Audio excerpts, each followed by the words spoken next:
Welcome to the Sweet Life Coaching Podcast, connecting real people with expert advice to achieve a healthier lifestyle and live a more fulfilling and abundant life. Here is your host, Coach Tavia.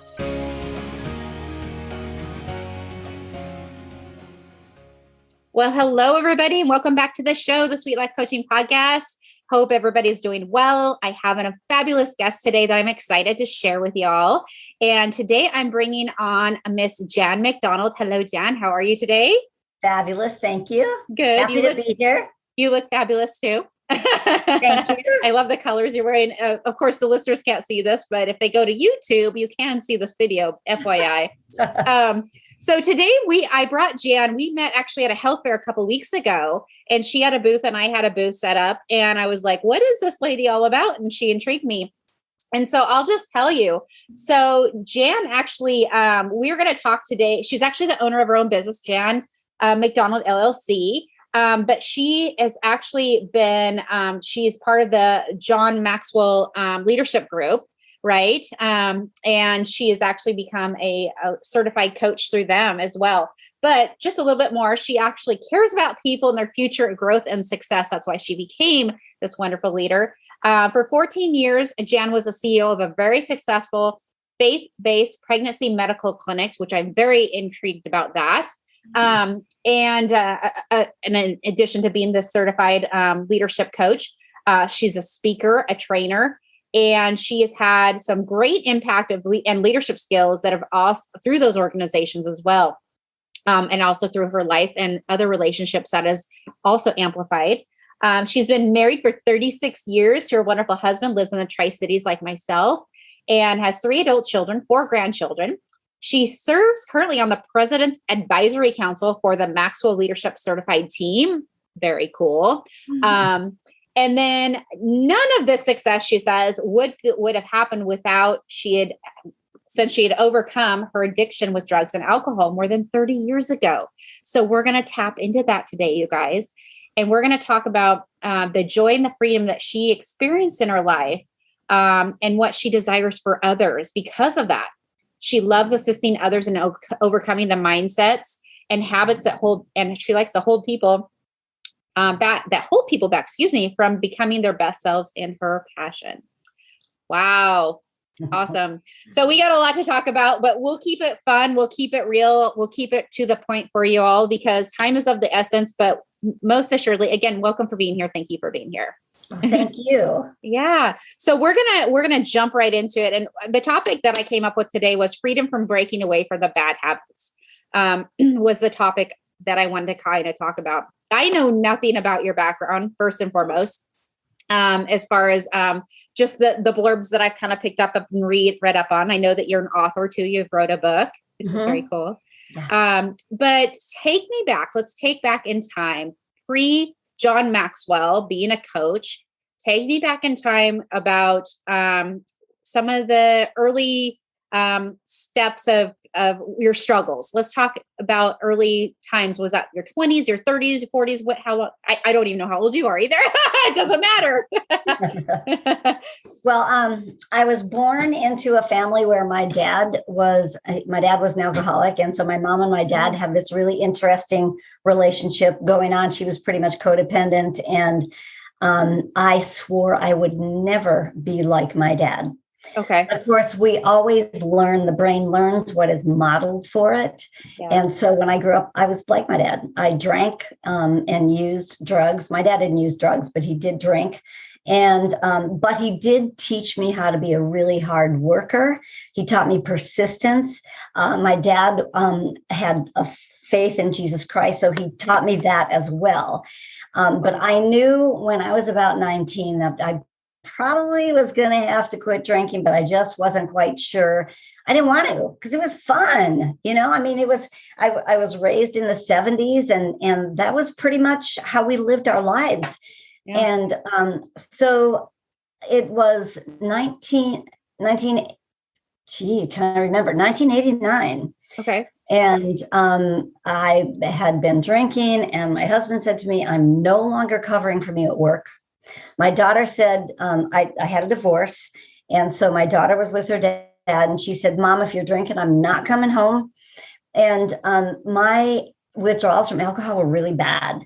And so I just, that day, I just decided, man, I need to do something about this. So I called the Alcoholics Anonymous hotline at 1:00 in the morning. I'd done that before, like loaded, probably 4 or 5 times. And I'd gotten these rabid women. You need to do 90 meetings in 90 days, and you need to get a sponsor, and you need to get a big book. And you were telling me what to do. That's not that. You don't tell me what to do. That was the way I was back then. And this last night that I called, I got this woman, and her name was Sharon, and she just loved me into the program. She listened to me. She talked with me. I don't know how long she listened to me, but she mentioned to me, I don't know if we can make this relationship work, but why don't we meet tomorrow? And so I met her the next day, and I just knew that she could help me out of this. In Alcoholics Anonymous, when you go into Alcoholics Anonymous, you commit to helping other people, because that's how you stay sober, by helping other people, So yeah, she pretty much, I think I owe my life to her. Wow. Because I was definitely on a downhill slide. And so when I walked into Alcoholics Anonymous that last time on August 12th, 1989, I knew it was my last time. Don't ask me how I knew. I mean, I tried to get sober for years, but that time I just knew it was done. I knew I was done drinking. I don't know why, but that was it. And so the thing that kind of brought it home to me was, I think I was about 2.5 months sober, and I went to this Alcoholics Anonymous meeting at 7:30 in the morning. It was a morning meeting, and back then people could drink and people could smoke at these meetings, and all these, there were mostly men at that time, and they all had like 25 years, and it was crazy. But they asked me if I would chair the meeting. Chair the meeting. Okay. Yeah. Chair. Why would you want me to chair the meeting? I've got like 2.5 months sober. You want me to chair the meeting? And I thought, okay, since I've been given a second chance at life, okay, I'll give it a shot. So while I was trying to figure out some things that maybe these gentlemen and the few ladies that were in there would want to hear, that would want to help them, I started reading a book called A New Pair of Glasses by Chuck C. And in that book, he says that we are all chosen before the foundation of the universe by God. Now, God became my higher power. I had to have a higher power, so I just went back to the God of my youth. Yeah. And so I just said, wait a minute. I've been chosen before the foundation of the universe by God? Wow, that's powerful. Crazy. God, and he knows my past. He knows everything I've done, and I'm still chosen. Well, I got really excited. And I wondered if all these guys and the few women that came to this morning, I wonder if they knew that. And I just had to share that with them. So in that next Wednesday morning meeting where I was the chair, I shared that with them. I was so excited. Did you know that you were chosen before the foundation of the universe? Yeah, that means your life has a purpose. And isn't that nothing? Crickets. There were no high fives. There were no, oh, that's so awesome. There were no smiles. Really? Yes. That could have totally blown me out because, my self-esteem was in the toilet right about that time. Yeah. But, that thought that I was chosen and my life had a purpose went deep into my heart. And I just knew that I needed to discover what that purpose was. And so I continued to lead that morning meeting in spite of the fact that I didn't think I had anything that I could share with them that they would like. And about a month and a half later, a woman came into the morning meeting, and she was sharing that she had her 30 days, and she was like so excited. We were high-fiving, Yeah. And when she shared in that meeting, she said, I've been trying to get 30 days for years. And Jan, when you said that I was chosen before the foundation of the universe by God and my life had a purpose, that did it for me. Wow. You touched one life. One. Yeah. So we never know, do we? Right. We just never know what we might say, no matter how we're feeling at the moment, whether we feel crappy about what we, about the great thing we said. It's always for a bigger purpose. And so that like cemented me in. I was like, okay, this is part of my purpose. I don't know what it looks like. There you go. This is going to be purpose. Yeah. That's awesome. So I want to pause you and back you up for a second too. So you started drinking in your teens, like? Well, actually I started with, at a party, somebody gave me hash. Oh, and that was like high school. So I started smoking. Okay. Gotcha. Okay. Smoking pot and stuff like that. Yeah. And that led me on to, what was easier to get, alcohol. So, and then you got married, and then you say you got married, then you got divorced. So how long were you married? And then you got divorced? Yeah, I was married for 9 years. I was with my ex-husband for 13. I met him. He was Armed Forces Recreation in Salzburg, Austria. I was a foreign exchange student. So I met him there. Oh, no way. And my 2 beautiful children are from him. Okay. And we were divorced in 86. It's pretty fuzzy back there still. Sure. No, that's fine. Yeah. But, and the reason why I bring this up, because you talked about like in 89, you were drinking and you got divorced. So was that kind of a pivotal thing for that kind of drove your marriage apart too? After my ex-husband left, I got sober, but I didn't have a program.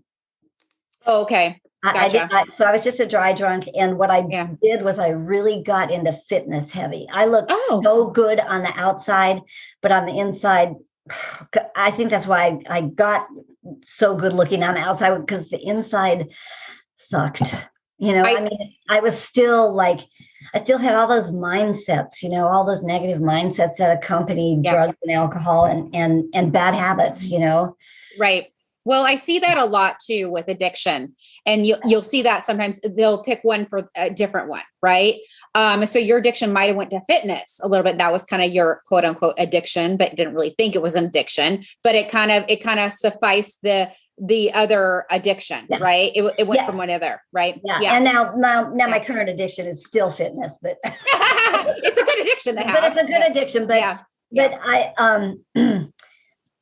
but I had to change my thinking about my addiction. Okay. Tell me about that. I had to totally change my thinking about addiction, and I had to really come to the understanding and believe that I could do it. Right. That I could live my life without alcohol. And when I first sobered up, I couldn't clean my house because I didn't know how to turn on my vacuum cleaner without cracking a beer. So I paid somebody to clean my house. I mean, I did what it took to stay sober. I went to, the 90 meetings in 90 days. I had that woman. I did all the steps, everything. And then, well, I'll tell you what happened to me on my first year sobriety. And this is what, this is what cemented it with my higher power. So I was 1 year sober. I had promised my kids I was going to take them to Harris Beach Park, which is on the Oregon coast. We lived in Oregon at the time. Okay. And this was with my new husband. Okay. And this was 89. So I'd been married for 3 years. He was still partying. But I promised them. So we got up, I threw that last sleeping bag in the car, and I really wanted him to go with me, but he just wasn't in the mood for that. So, all right. So I'm driving over to Harris Beach Park with my kids. I'm thinking to myself, God, man, I'd sure like a meeting. This has been a tough year, but I did it. And my kids aren't going to want to go to a meeting. We're going to go to a campsite. They're not going to want to sit around with a bunch of crazy people like me. So we get to Harris Beach Park, and the campground is full. Harris Beach Park is never full. There were always campsites. And so I said to the lady, what is up with this? She says, I don't know why we're full, but we are. But I hear there's more campsites at Loeb State Park down on the Smith River. And if you go there soon, you might be able to get one. Okay. So I turn around, and the kids, of course, are whining in the back seat. And if you would have gotten up earlier, because I worked in the car, so I didn't get out till late, And so if you would have got up earlier, we would. And so I just said, shut up and pray. And so my son, who hadn't been with me that whole year, especially the first 6 months when praying was how I pretty much lived. Asked my daughter, what's pray? And Julie said, oh, it's what mom does when she's in trouble. She just asks God for help. And so I don't know whether they were praying, but I'm pretty sure I was praying. So we get down 35 miles south to Loeb State Park, and we drive into the park, and I pull in what looks to me to be the last parking lot, the last spot left. Yeah. And so I pull in, and my son said, no, let's go see if we can't find one closer to the river. And I said, okay, I have a better idea. We'll park here. Let's walk down around and see if we can't find another campsite. If it's better, then I'll leave you two there, and then we'll pull into that campsite. Oh, that's a great idea. So I'm walking. We're all walking together. And you know those big, huge family campsites where you can fit a million cars and a million tents? Yeah. Well, I'm looking at all these cars there, and I see these bumper stickers, and one says, keep it simple, stupid. Mm-hmm. One says, honk if you know Bill Wilson. And there were a couple other ones. And I'm like, what's this? Well, I saw a lady who was smoking a cigarette in the back of a pickup truck. And so I said, what's going on here? And she just kind of looked at me and she said, are you a friend of Bill's? And I said, I am. And today is my first AA birthday. Well, she jumped out of the back of that truck and she gave me the biggest hug. And she said, tonight at 8:00 is the first ever Brookings chapter of Alcoholics Anonymous camp out. And there's a meeting here around the campfire. And I didn't cry. Yeah. I usually do when I tell the story, but at that moment, I felt so loved. I felt so loved by the creator of the universe because he moved heaven and earth. Yeah. At me this meeting, and not just any meeting. This meeting was the most beautiful place on earth at the mouth of the Smith River. And I just felt so loved and so affirmed. And I knew there was a purpose for my life at that particular point in time. And I was going to live one day at a time, sober, trying to figure it out. And that crushed it for me. I knew that I was going to be sober. I didn't, one day at a time. And so that got me into my relationship, a close relationship with my higher power. You were a believer, and it was that divine intervention that just, like you said, everything, the stars aligned, everything. You were supposed to be at that place at that time. I mean, you were meant to be. And that, I believe in that. I believe in God, and, and I believe in that things happen for a reason. And I believe there's something else out there doing this journey for us, not me. I have no control. I'm absolutely, so that is amazing. That's an amazing story. Yeah. So thank you for sharing that. That's amazing. So I want to go back to when we talked about, the habits, and you're like, and the change, and I talk about this in a lot of with my clients is mindset, right? So there has to be a decision. Everybody can make decisions. Yeah. It's acting on those decisions and actually taking action upon them and actually doing them, and then seeing that change. And so for me, like when I work with a lot of clients, this is a perfect example. Someone wants to lose weight.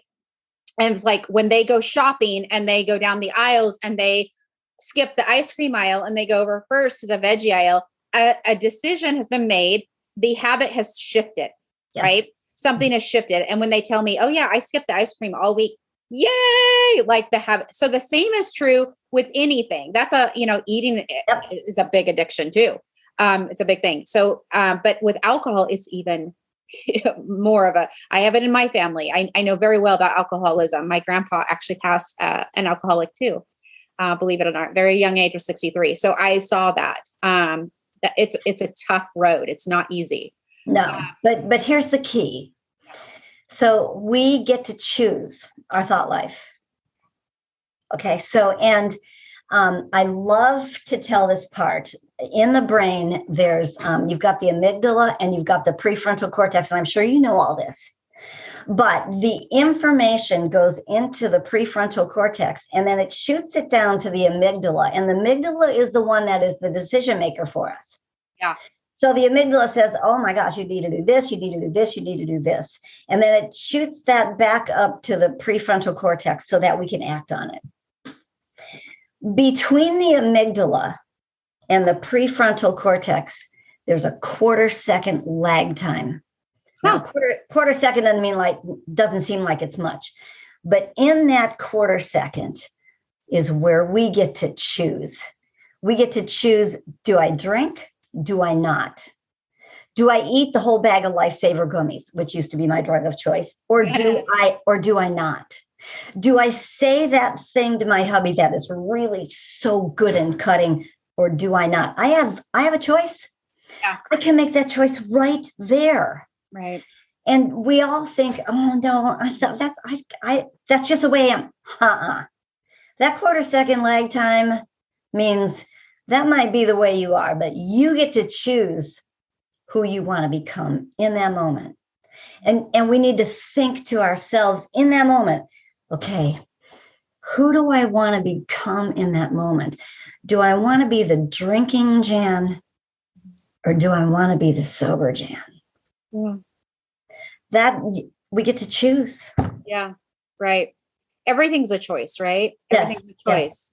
And we all make choices. And, some people say, well, I didn't have that opportunity. I love that laugh. Do we all still have the same opportunities in life? I mean, yes and no, I guess. That's a fine line for me that's a whole nother road to go down, but I do believe we all have choice. Yeah. We all when it comes to, I don't know what choice someone wants to make in their life, but when it comes to making that choice, you can always choose who you want to become. Yes. Rather than who you were in the past. And our, yesterday ended last night, for Pete's sake. So we do not need to let our past define us. Right. And a lot of this stuff is what I've learned along the way. I didn't know all this when I was first sober. I had no idea. Right. Right. So what would you say to someone that's maybe listening to this, that is either going through this right now, or like, oh, you're full of, crap, whatever, Jan, like, whatever, I can't do what you did. There's no way. Like I grew up this way. Like my mom was alcoholic. My dad was alcoholic. Nope. This is just me. Like, what would you say to a person that said that to you? I would just ask them, how's that working for you?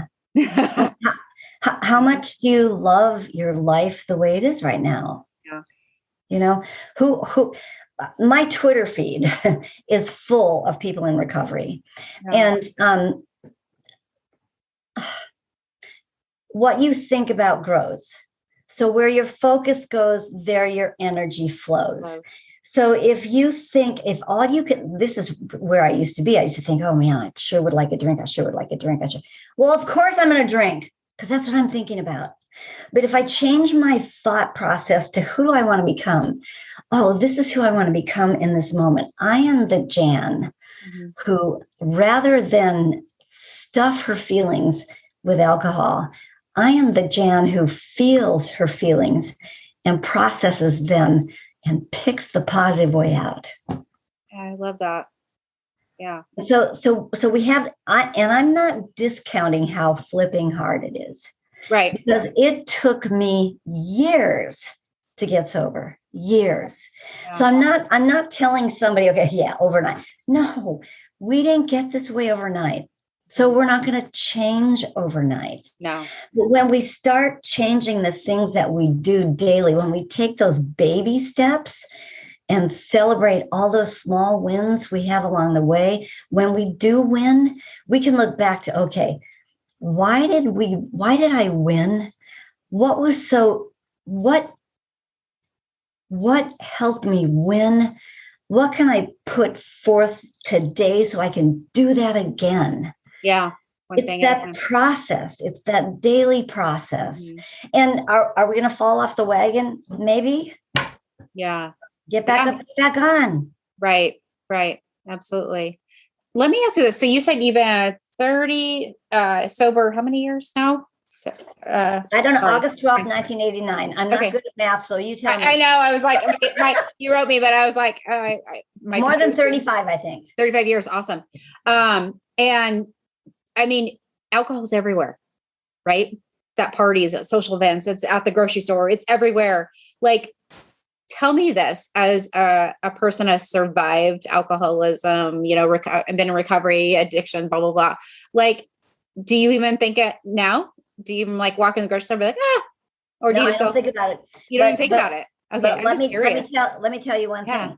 I'm just curious for my own. I sobered up in 89 and I worked in a bar. Oh, okay. I worked in a bar until 96. Oh my God. So after your sobriety, you still worked in a bar. Yep. Whoa. How was that? Well, how did you do that? It totally reminded me of who I didn't want to be anymore. Oh, there you go.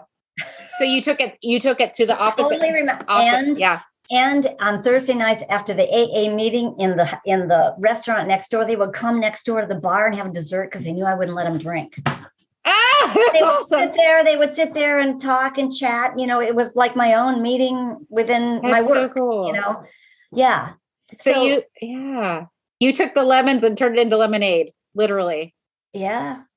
That's amazing. See, that's what we're talking about, right? That's what we're talking about where that shift happens, right? That change where you're just like, forget this. I ain't those people anymore. Like, that's not me. That's not my crowd. You know, it's just like, again, when I was talking about like weight loss, you know, and making a decision to eat better, you know, you have diabetes or whatever. It's like, okay, you either have a choice. You know, it's like you can eat the sugary crap and you can keep going down this road and then you're going to diabetes and you're going to be on insulin pumps and blah, blah, blah. Or you could have this over here. It's like the Price is Right showcases that I'm thinking of, you know, and it's a choice, right?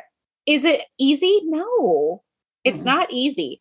But I love what you said about how it's like the baby steps. So like when people come to me, when we're trying to make changes in their habits too, I make them an accountability sheet each week. Oh, yes. And so I'm okay, bring your accountability sheet each week. And it's literally like a chores sheet, like when you're a little kid where you check the chores off and you get smiley faces, you get stars and stuff like that. I go back to like when we're kids, but it works. Yes. It works. Yeah. And the people, I will say that this too, the people that invest in themselves, sometimes you got to put skin in the game, right? I don't know. Yeah. And for you probably forked out a lot of money to get sober in some ways. You know, you probably had some things you had to pay, but no, not so much then. Okay. Not so much. No, it was just, it was relationships. Yeah. Okay. So different. Okay. Yeah. So that was my big had to pay. Yeah. Gotcha. Yeah. Relationships, right? Yeah. Relationships with family, friends, other people, kids. Oh, your kids. Yeah. Oh yeah. When your daughter said that to you. Yeah. That's powerful. Yeah. Yeah. That's a big thing. And how are your relationship with your kids now? Good. Oh, amazing. That's good. That's great. Yeah. You know, they didn't come away unscathed. I hate to say that, you know, they didn't come away unscathed, but that's all been worked through and processed. And I had to hear about it for a while. Sure. Because I didn't sober up until they were 11 and 12. Okay. Gotcha. And so, you know, I had to hear about it for a while. And sometimes it does come back with one or two of them, you know, but hey, I've been forgiven. Yeah. I've been forgiven for that. But I do, you know, I do listen. I apologize, you know, You're human. You know, it's like we all make mistakes, right? Yeah. We all make mistakes. And, you know, the other thing I say is, you know, our parents do our best with us. We're not brought with a manual, right? Yeah, exactly. And we're not born with a manual. So they do the best they can, you know, just, you know, like I said, my grandfather, he was an alcoholic and, you know, he passed away at young years. And, you know, there's some alcoholism in my family and, you know, they like to drink. No one's an alcoholic, I would say, but people, they like to drink and I'm a non-drinker. So correction. I do like the taste of wine. But I think the last time I had a drink of wine was we'll have a glass at the holidays. That was a special event, but that's the extent of my drinking. You know, to each his own. And I'm not criticizing anybody that likes to have their occasional beer or wine. That's fine. Yeah, exactly. You know? But you know, I do want to say this one thing. life is good. Oh my gosh. Yeah. Life is so good. The opportunities that are available to us when we're not thinking about that next cookie or the next wine or the next fix or the next relationship that's not good for us. Oh man, it gets good. I want everyone to know that you're not giving up. You're not giving up. You're going to get so much more. I love that. Yes. Yeah. Yeah. Look at what you're going to get versus what you're giving up. Oh man. Yeah. Yeah. Absolutely. So, and also, so I want to point out too, so you went through this and it was in your 20s, right? It was your actually I didn't. For 30. So you have no idea how old I am. No, I don't. So I'll be 70 next week. Oh my gosh. Happy early birthday. Yeah. Thank you. And I sobered up 39. Okay. 30 something. Yeah. But you were drinking in your 20s, 30s. Yeah. Okay. Gotcha. Yeah. Okay. Gotcha. Okay. Gotcha. Yeah. So you're still very young. Yeah. Okay. Gotcha. And yeah, that's a hard time because even 20s and 30s, I mean, I'm in my 40s now, even in my 40s, like I'm exposed to a lot of drinking, social events, things like that and stuff. It's just not easy. It's just not easy, in general, but you, again, choice, right? Yeah. I choose not to. My kids drink. And so, do they? Yeah. Oh yeah. Around you? Around you? Yeah. It doesn't bother me. It doesn't bother me. Yeah. There you go. I could drive somebody and take somebody wine tasting. I could be. I've been the designated driver. I can't tell you how many times. So yeah. So when I go to my kids' house, they drink. I don't have a problem with it because you're healed.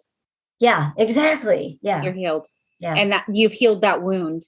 Yeah. And so it's still not an open wound for you. And that's the difference too. Like, I feel like when there's still some open wounds, maybe that wouldn't be so good to do. Well, and the drinking and the overeating and any kind of addiction or bad habit, it's just a symptom. Yeah. It's a symptom of something deeper. So go deep, figure out because once you take the symptom away, the bad habit goes away. Yeah. Right. Yeah. Oh yeah. And there's so many bad habits that are out there, right? We just touched on a little bit today, the drinking stuff, but there's so many bad habits. So, okay, I want to wrap this up. I want you to tell the listeners out there one nugget of any information, any kind of advice, last words of advice that you could give someone today, again, that was listening, that was like, gosh, I really resonate with Jan. Maybe they want to reach out to you. Could someone reach out to you and talk absolutely. Okay, yeah. Awesome. So how would they reach out to you first and foremost? And then, so go ahead. Find me on Facebook. Jan McDonald. Okay, awesome. Find me on Facebook. I'm also on LinkedIn. Yeah. Okay. Or you can email me at Jan at jan-mcdonald.com. Easy enough. I'll put the link below. Yeah. And my pearl of wisdom would be don't go it alone. Oh, I love that. Don't go it alone. AA might not be what you want, but there's all sorts of ways that you can get support. There's Celebrate Recovery. There's all sorts of different ways that you can get help through this process. And I will say, I know we did mention this and you touch on it just a couple of times, but your faith was a big player and that was a big thing for you. So for me, I went to Alcoholics Anonymous for maybe 15 months or something like that. Okay. But the majority of those people were not happy, joyous, and free. Happy, joyous, and free. Is that what you said? Okay. And that's the goal, is to become happy, joyous, and free. And a lot of them have the same struggles, but for me, when I started a close, intimate relationship with my higher power, Jesus Christ, that was the key. That was the key for me. So I don't know. I haven't been to a meeting in a long, long time, and I've helped a lot of people get sober. That's awesome. But whatever they choose, don't go it alone. Yeah. Whatever you decide. Yeah. Absolutely. Yeah. I think, that's a great way to, great words of advice. And and that's, with me coaching, you coaching, that's why people seek us out, right? They don't want to do it alone. And I feel that I see the difference is when people invest in themselves, invest in their future, take that leap of faith, take that chance, take the chance on you, go a different direction. Yeah. You never know what's going to happen on the other side. Oh my gosh. It's good. That's all I can tell you is it's just so good. I love it. I love your energy and I love it. It's so great. Oh my gosh, I could talk to you for hours. This is so great. But we have to commence here because we have to let listeners go to work and, be on with their day. So anyways, Jan, thank you again for being on. Thank you for letting me share. Thank you. This is so great. And she does have a book, you guys, too. I will put the book link too. Is it found on Amazon? Yes. Amazon. Okay. And what's the name of your book real quick? It's Fruitful Leadership, Leading by the Fruit of the Spirit. Ooh, I love it. Fruitful leadership. Okay. And there's a lot of mindset stuff in there. A lot of mindset stuff in there. Yeah. A lot of, because that's awesome. Yeah. Yes. Awesome. Okay. Thank you for being here, everybody. Welcome. Welcome. Thank you for listening, and we'll see you on the next episode. Bye-bye, everybody. Bye-bye. Thank you. You've been listening to the Sweet Life Coaching Podcast. To learn more about the topics mentioned on today's show, please visit sweetcoachtavia.com.